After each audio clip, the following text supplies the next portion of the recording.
Guys, if there's one fight you're going to watch from the UFC card on the weekend with Ortega versus Rodriguez, it is on the prelims, and it's Bill Algeo versus Herbert Burns. The fight is dramatic as hell. You need to check it out.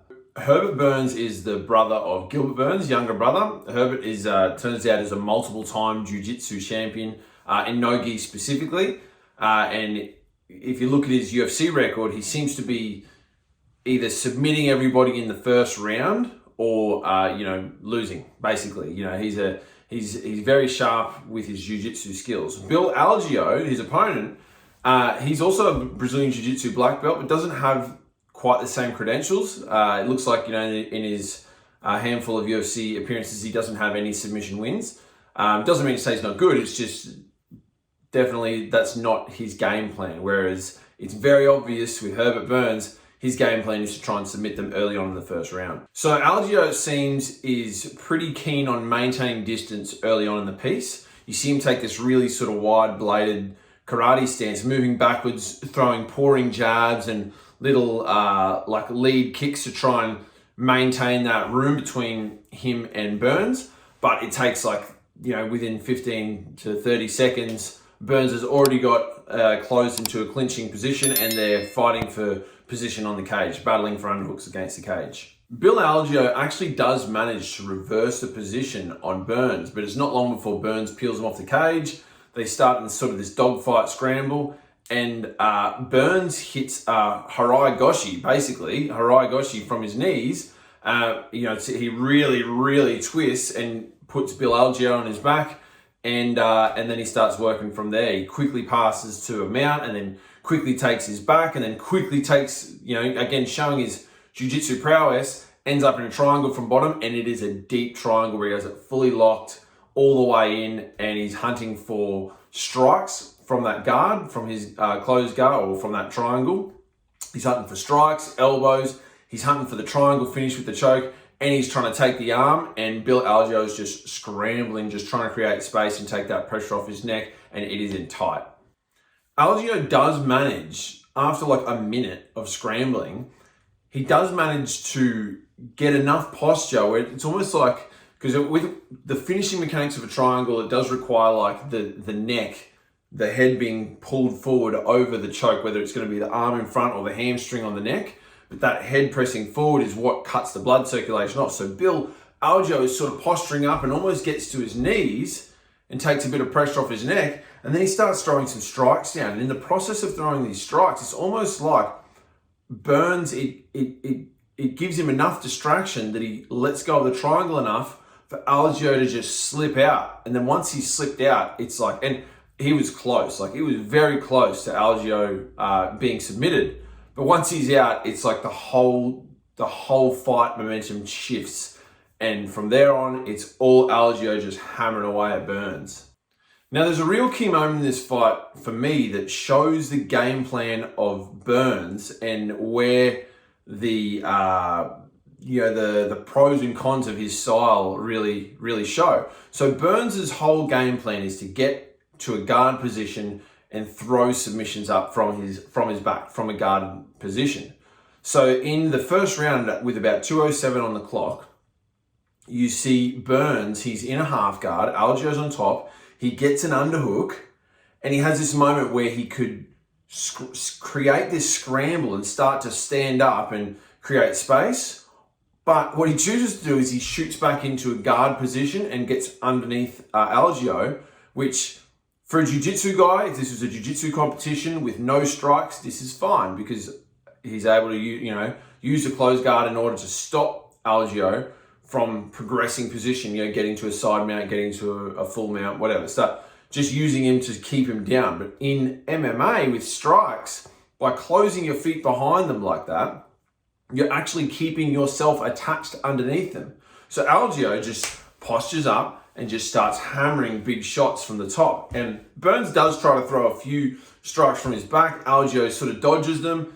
Even if Burns' strikes were to land, they would have had no power off on the back of him because he's on his back, whereas Algeo can just use all gravity and all of his weight in order to load those shots up.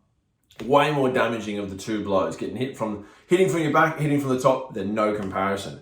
So Usually what you'll see MMA guys do is whenever there's a position like that, if you're on your back and your opponent is posturing up and creating all this distance between you and him, most guys are just going to try and stand up. But because Burns is, his game plan is jiu-jitsu and try and make submissions from his back, he stays there and he suffers from getting hit in the face. And then also because he doesn't have a gas tank, it seems, he doesn't even have the stamina to be throwing up these submissions or controlling Aljo in any meaningful way to throw his legs around in for a choke or an armbar or anything like that, and just his game plan falls apart.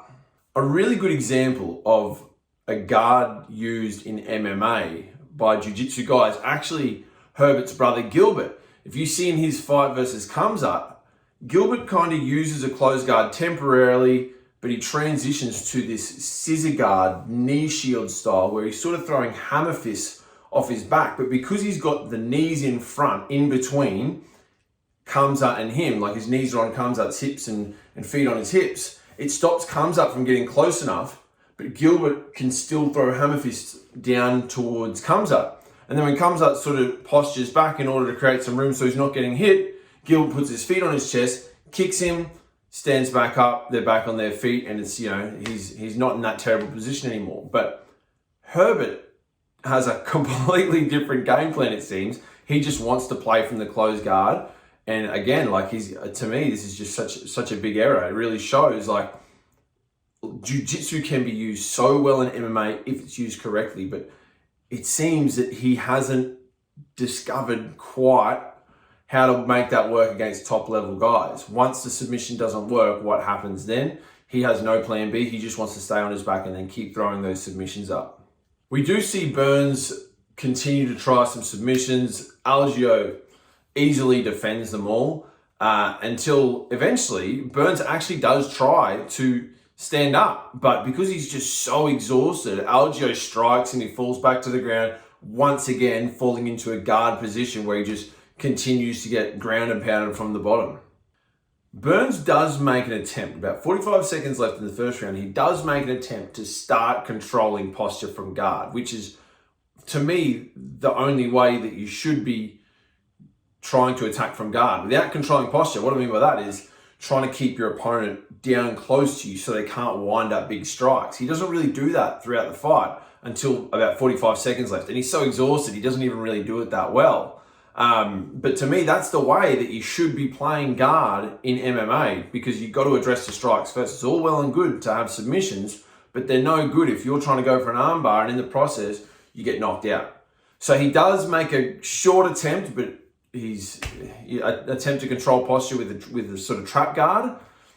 Doesn't work. Algeo steps up, steps back because he just steps out of his guard because he's just so tight at this point. And it takes Burns like a whole 10 seconds to get back to his feet, which is funny. In any other combat sport like boxing or Muay Thai or kickboxing, if someone's on their back, if they get tripped and they take 10 seconds to get back up, the ref starts counting, starts giving them an 8 count, which changes the scoring of the round to a 10-8 round. So I'd be interested to see what the judges did with that round. I'd be very interested to see if they awarded it a 10-8 round to Algeo due to the fact, due to multiple reasons probably, but I wonder if that added to it, and I wonder if Algeo was awarded 10-8 for that round, from him getting up so slow. Somehow, Burns manages to see the round out, and he gets back to his corner. His brother Gilbert is in the corner, and he's like almost begging him not to give up. And I know he's saying something about his ACL. The commentators mentioned that there was a ACL surgery previously. It's hard to say whether this is really what's going on or whether he, to me, it just looks like he's purely exhausted. But you can see Burns just like begging him, like, come on, man, just stop, just suck it up and get out there and keep on going. And to his credit, he actually does. So he goes back out, and initially he looks fresh again. It's miraculously, he goes from being like almost dead to bouncing on his toes for the first sort of 10, 15 seconds until he, again, closes the distance for a clinch, gets a rear body lock, goes for a takedown, but ends up once again on bottom position in guard. To Herbert Burns' credit, he does manage to looked dangerous a few times while attempting to leg lock Bill Algeo. But, you know, to me at this point, he's like, his eyes are almost look closed. He's so tired, and they almost look like they're desperation moves rather than submission attempts. It's like he's throwing up the Hail Mary, just hoping for something. Algeo defends them, and, you know, eventually, basically, Algeo steps back, wants him to stand up again. Burns takes so long to get up, the ref just calls the fight. Just then and there, he calls the fight, and Burns breaks down in the middle of the cage. Just, to me, looks like pure exhaustion, you know. So what do you do if you're Burns? How do you come back from that? Like, it's not impossible, but you need to address, like, is this a energy systems thing? Like, is he relying too heavily on his anaerobic system, which only lasts a few minutes, and then he hits a wall and then he's just got nothing left on the end of that? Like, is he relying too heavily on that? Or is this a mental toughness thing? And either way, he's gonna have to break through some barriers in the gym if he wants to continue to fight with top level guys and have a plan other than submit them in the first 3 minutes. Like, he's gonna have to address this if he wants to continue to fight with these guys in the UFC. To add an insult to injury, Herbert Burns is carried by his brother out like a child. You know, it's something that reminded me of when Marvin Hagler fought Tommy Hearns, and Tommy Hearns is a very similar thing, very similar outcome. The fight lasts only a couple of minutes, or so say 6 minutes. I think it's the second or third round that the fight stops, and he gets carried out like a baby out of the ring. You know, and it's like gone down in history as like this memorable photo, and it's, you know, it's kind of embarrassing for Tommy Hearns to go out like that, such a warrior, you know. And in the same sort of fashion, Herbert Burns is being carried by his brother out, and, you know, maybe this, like I said, maybe this is because of his ACL is so damaged that he can't walk on it anymore. But it's a bad look, and the poor guy, even if his ACL is really badly damaged, he'll probably be looking back like, man, I just wish I got on my feet and walked out of that cage. I give this fight a 5 out of 5 stars for just pure drama and entertainment. And Algeo was awarded performance of the night, and I think that's absolutely justified. He could have easily tapped to that triangle, and no one would have thought any less of him, because that thing looked like it was in very tight. But to his credit, never gave up, found a way, broke his opponent mentally just by not giving up and then giving a bit back while he was in that bad position. You could just almost see Herbert Burns just start to wilt as it happened, and, you know, took the fight away. And yeah, full credit to him. That was such an entertaining fight. You guys need to check it out if you haven't seen it. Let me know what you guys think. What do you think really happened? Do you think that what is the issue? Why does Herbert Burns always gas so early?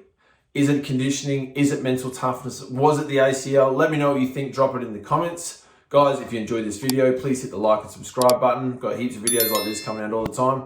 We'll see you in the next video.